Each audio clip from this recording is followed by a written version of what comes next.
So for that extra sheet quiz that has the true and false and multiple choice and whatnot, a couple of free responses, I have here a list of all the pages and titles and how many questions from each page you will see. And let's go through them. So the first one, real orientation, page 110. Real world orientation, you have 2 questions from this page. What's important here is a signer needing to develop spatial awareness of the environment. Also, this principle does allow you to look away, glance in the direction in which you're pointing. You don't have to maintain intense eye contact with the person you're signing with. Page 112, giving commands. One question from this page, what is important is what's involved when giving a command involving a location, raising eyebrows when naming the location, raising eyebrows when naming an object, pointing to a person to indicate who, and that's what's important there. The next page, 113, you have 6 questions based on Douglas Tilden. So what's important is he was a deaf artist, a sculptor, I believe, primarily. Not only was he really renowned for being an artist, but he was very involved within his deaf community, the deaf community. He was not born deaf. He became deaf. He was sick with scarlet fever, and then he graduated in California, born and raised in California, and then he began teaching at the University of California, I believe. Does not say exactly, but yes, that's what's important, is he later became a teacher at a university in California.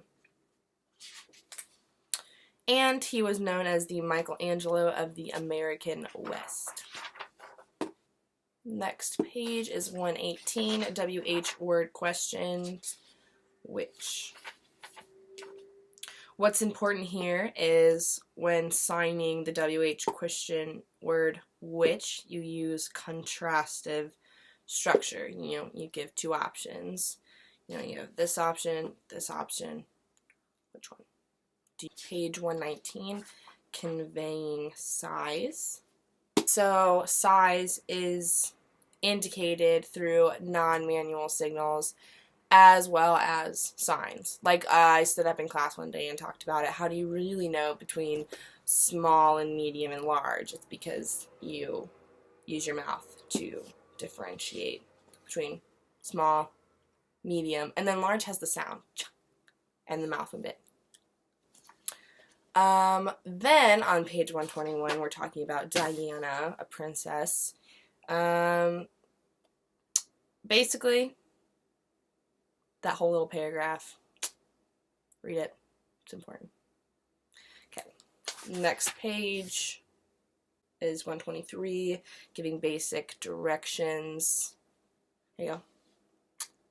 That's important. Both of those bullet points. Just read them, know them. Spatial agreement. Right.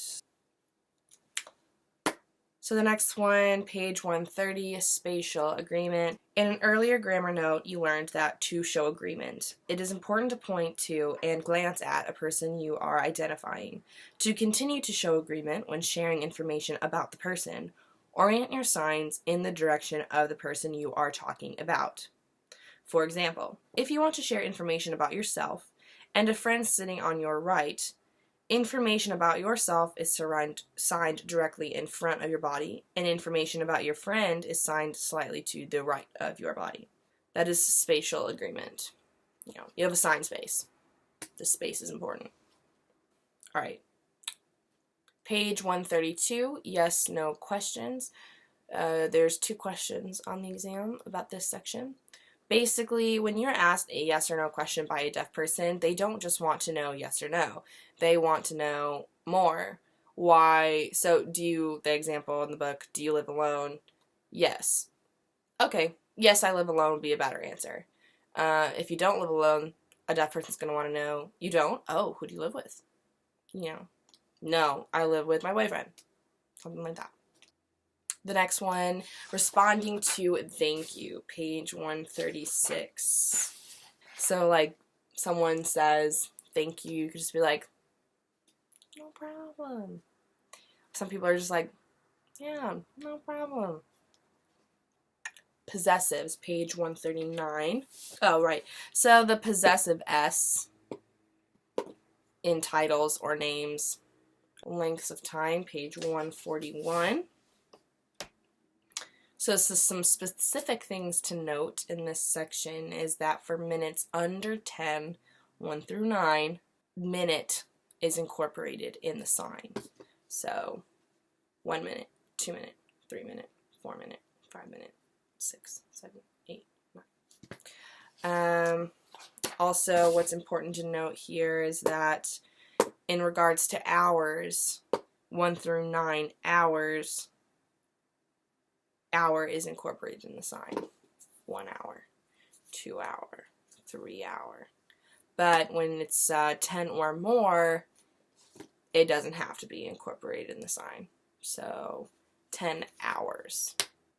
The next section that is worth noting is spatial agreement modifying verb movement. That is page 146. Here I have highlighted that the movement of all verbs is modified to show agreement with the location. Visual way of learning, page 150. So in terms of lighting, in regards to communication, it's just brightness and visibility.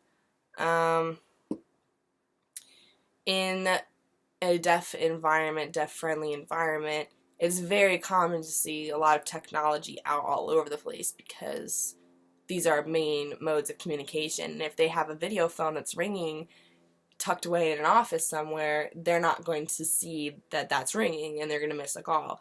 So it's very common to see technology integrated within a space, and this is becoming more common.